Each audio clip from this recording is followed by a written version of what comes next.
Don't think because you've done something and run away to that site that you are safe there. You will not be safe there. It may not, you will not be safe across the line of control, you will not be safe across the international boundary. Doctor Jaishankar की तरफ से एक speech की गई जिसमें उन्होंने ये कहा कि अगर तुम दहशतगर्दी करके भागोगे तो सही सलामत वापस नहीं जा सकोगे, या ये भूल जाओ कि you would be safe. If that is true, मुझे एज ए पाकिस्तानी बहुत शर्मिंदगी है इस बात पे. New India is dangerous. New India comes into your home and kills you. नया जो इंडिया, न्यू इंडिया, ये तो हमारे पाकिस्तान के जो नुमाइंदे हैं यूनाइटेड नेशंस में, उन्होंने ये कह दिया कि भाई न्यू इंडिया इज डेंजरस. तो ये एक अजीबो-गरीब कसम पुरसी की हालत है कि पाकिस्तान की हुकूमत इतनी अपाहज हो चुकी है, इतनी माजूर हो चुकी है. इंडिया बहुत ज्यादा डेंजरस इंडिया हो गया, ये वो इंडिया नहीं रहा. आपका पड़ोसी तो उस वक्त ही बहुत खतरनाक हो जाता है कि जब वो दुनिया की 5वीं बड़ी मईशत बन जाए और आप दिवालिया होने के करीब हों. IMF को तहरीरी तौर पर ये यकीन दहानी करवा दी गई है कि जो बजट तैयार होगा वो पूरा पूरा आपकी मुशावरत से होगा. जब हम बात करते हैं बीइंग डेंजरस, तो यस, इंडिया डेंजरस हो चुका है. देखें, एक कंट्री डेंजरस तब होती है जब उसकी फॉरेन पॉलिसी जो है वो लीडिंग हो, उसकी जो इंटरनेशनल रिलेशंस है वो लीडिंग हो. देखिए, इंडिया अब एक ऐसी स्टेट बन चुका है जिसकी बात लोगों को, यानी दूसरी कंट्रीज़ को माननी पड़ती है. हेलो फ्रेंड्स, जय हिंद. हिंदुस्तान स्पेशल में आपका स्वागत है. दोस्तों, मोदी सरकार ने आतंकवाद के खिलाफ शुरुआत से ही जीरो टॉलरेंस नीति अपनाई है. उरी और पुलवामा आतंकी हमले के बाद भारतीय सेना ने पाकिस्तान और आतंकियों के खिलाफ जबरदस्त कार्रवाई की. बुधवार को विदेश मंत्री एस जयशंकर ने नई दिल्ली में विकसित भारत 2047 विषय पर आयोजित चर्चा में हिस्सा लेते हुए आतंकी हमले के खिलाफ भारत की कार्रवाई पर चर्चा की. एस जयशंकर ने कहा कि उरी और पुलवामा आतंकी हमलों के बाद भारत ने स्पष्ट संदेश दे दिया. जो लोग इन हमलों के जिम्मेदार हैं, भारत ने उन्हें स्पष्ट संदेश दिया कि वह अब सुरक्षित नहीं है, भले ही वो सीमा पार कर गए हों.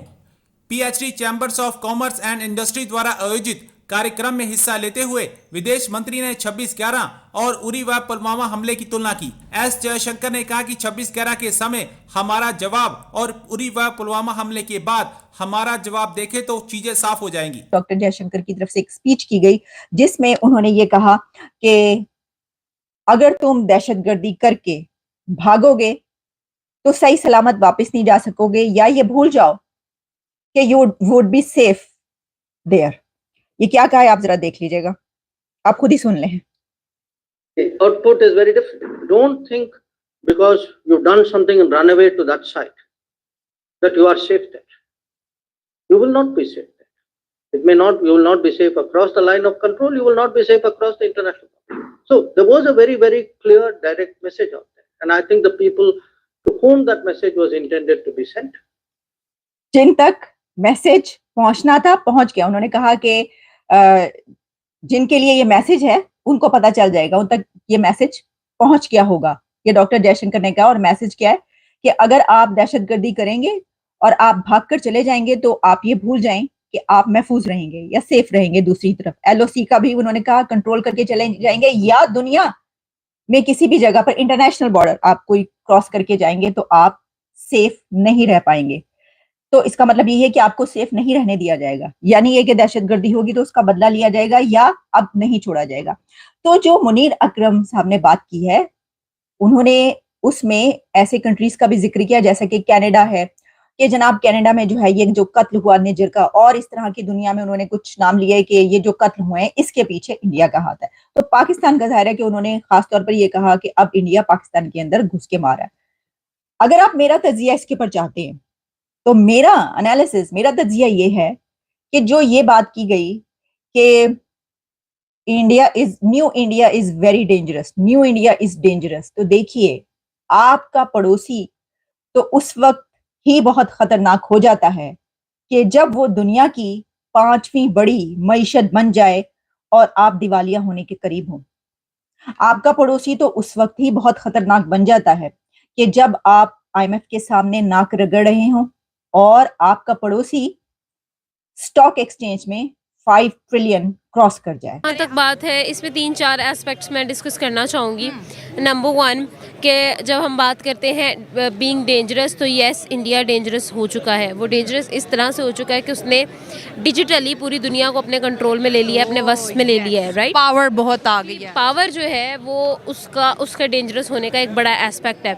देखिए एक कंट्री डेंजरस तब होती है जब उसकी फॉरेन पॉलिसी जो है वो लीडिंग हो, उसकी जो इंटरनेशनल रिलेशंस है वो लीडिंग हो। देखिए इंडिया अब एक ऐसी स्टेट बन चुका है जिसकी बात लोगों को यानी दूसरी कंट्रीज़ को माननी पड़ती है। और जब एक ऐसी कंट्री बन जाती है, जब कोई भी कंट्री कोई भी स्टेट इस स्टेट में आ जाती है, इस पोजीशन में आ जाती है, तो डेफिनेटली वो डेंजरस हो जाती है। भाई उसको किसी की कान, जिसको हम कहते हैं ना पंजाबी में, वो नहीं रहती। नंबर 2 मैं बात करूँगी जो सीरियल किलिंग वाला और जो टेररिज्म वाला एस्पेक्ट उन्होंने छेड़ा है, ये कुछ इस तरह की बातें कभी इंडिया की अक्रॉस द बॉर्डर हमारे लिए होती है, कभी हमारे तरफ से अक्रॉस द बॉर्डर उनके लिए होती हैं। वो क्यों होती हैं ये भी मैं आपको डिस्कस कर लेती हूँ। यस, ऐसा नहीं है कि लोग झूठ की बिना पर ये बातें कर देते हैं, नो। कुछ ऐसी ब्लैक शीप्स होती हैं जो वहाँ भी हैं और यहाँ भी हैं, जो हमारी कंट्रीज़ को एक साथ जुड़ने नहीं देती हैं, जो अभी भी उसी तरह का जो है मैं कहूँगी स्टीरियोटिपिकल माइंडसेट के साथ वो लोग आगे बढ़े हैं। और अभी तक जो है उनकी माइंड से वही चीज़ नहीं निकली कि भाई। लेकिन उनके प्राइम मिनिस्टर भी तो कहते हैं ना घर में घुस के मारेंगे ना। जब जब यहाँ पे कोई मरता है जिसका ताल्लुक इंडिया की टेररिस्ट लिस्ट में होता है, वो कहते हैं देखा घर में घुस के मार दिया। तो वो कहीं ना कहीं अपनी विक्ट्री को भी इंजॉय करते हैं और साथ मानते भी नहीं है। देखिए मेरी बात सुने, आपको मैं यहाँ पर ये चीज़ क्लियर करना चाहूँगी कि जब हम लोग इस तरह की चीज़ करते हैं ना, तो हम लोग भी उस चीज़ के अंदर एक प्राइड शो करते हैं। आप माने या ना माने, आप इस चीज़ को एग्री करें या ना करें, एक राइवलरी वाला जो फैक्टर है ना वो एग्जिस्ट करता है इन दोनों कंट्रीज़ के अंदर। हम हज़ार कहें कि हम में बहुत प्यार है, हमारे रहन सहन एक जैसा है, हमारी लड़ियाँ एक साथ मिलती हैं, हम 100 साल एक साथ रहे हैं, ये सारी चीज़ें हम लोग कहते हैं और हम लोगों ने बारहा लोगों तक ये बात पहुंचाई भी है। बट ये जो रिवेलरी वाला फैक्टर है, even though it is cricket, even though it is social media पे आप कितनी फाइट्स देखती हैं, even though it's electronic media, even आप किसी भी फील्ड को उठा लें, आप देखें कोई भी अमेज़ॉन, अगर हम लोग एक फॉर एग्जांपल लेते हैं तो हम लोग कंपैरिजन करते हैं इंडिया के साथ। अगर हम लोग पेट्रोल की प्राइस के कंपैरिजन करते हैं इंडिया के साथ, डॉलर की प्राइस का एक कंपैरिजन क्यों है हमारे दरम्यान? क्योंकि हम उनको अपना राइवल समझते हैं। हमारा एक कॉम्पिटिशन जो है ये पिछले 76.5 ईयर से चलता आ रहा है और स्टिल हम उसको कंटिन्यू किए हुए हैं, ठीक है। और इसी चीज़ को हम लोग अपनी पॉलिटिक्स के अंदर बहुत ज़्यादा कैश होता देखते हैं, ठीक है। हम लोग जब भी बात करते हैं इलेक्शंस में, हमारे पास एक एस्पेक्ट आता है कश्मीर का, ठीक है। वो कश्मीर का एस्पेक्ट हम लोग हमेशा डिस्कस करते हैं, उनकी तरफ से जो है मकबूजा कश्मीर की कामयाबियों को डिस्कस किया जाता है और आज़ाद कश्मीर के बारे में डिस्कस किया जाता है कि वहाँ पर क्या है क्या नहीं है। सेम इसी तरह से वो लोग भी कहते हैं कि भाई वहाँ पर जुल्म हो रहा है, ये हो रहा है, वो कि अगर नेशनल क्या कहेंगे फर्म्स हैं या नेशनल उनके इंटरेस्ट है, तो उनके पर्सनल इंटरेस्ट भी हैं, उनके पॉलिटिकल इंटरेस्ट भी हैं।